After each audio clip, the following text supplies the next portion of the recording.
Sitting up in the trade union office, up above, nearly up above here. We all put our hands in our pocket and gathered up. I think it was 30 quid or something between us and said, let it go. John Hume imbued us with the spirit of the thing, and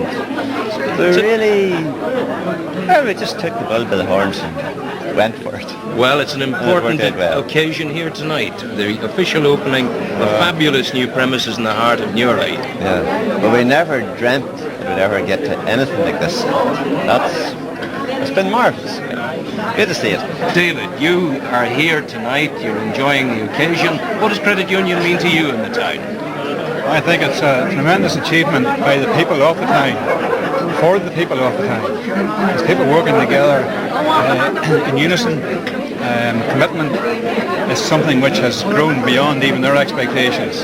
I do believe in this philosophy of the ordinary people helping themselves, coming together, sharing, in a sense, a collective. But it was marvellous.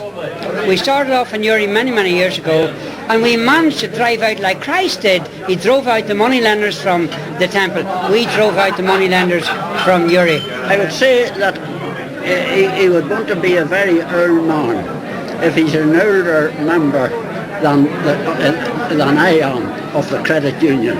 You're proud of this maturity? I am indeed. He's the oldest member.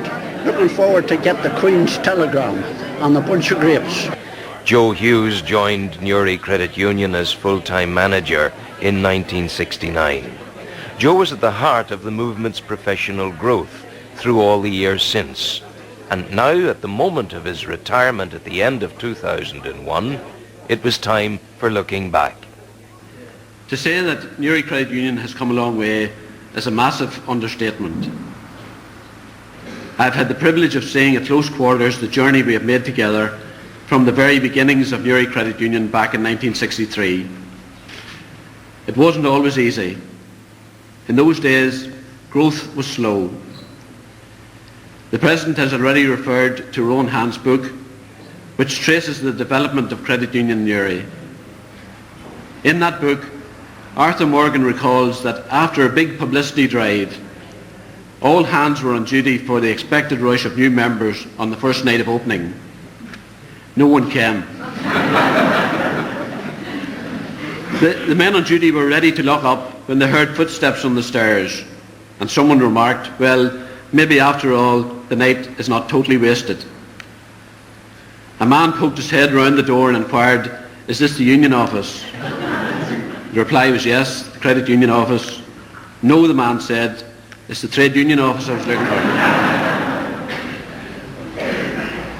Rowan also describes in his book that the first safe in the Merchant's Quay office was made by John McCluskey from offcuts of steel down the yard at the Armagh Down Creamery. The sign that hung outside the office was an old SO petrol sign from Mick Toll's garage. The spirit of selfless giving by volunteer directors was at the heart of all that was happening in those days. And all seemed to know that what they were embarked upon was good for the fabric of the town, and indeed very good for the families of Newry. From the age of the moneylender and the necessity to use the local pawn shop, Newry people were starting to grow. They derived a great pride from their growing financial independence and for their ability to manage their financial affairs, maybe for the first time ever.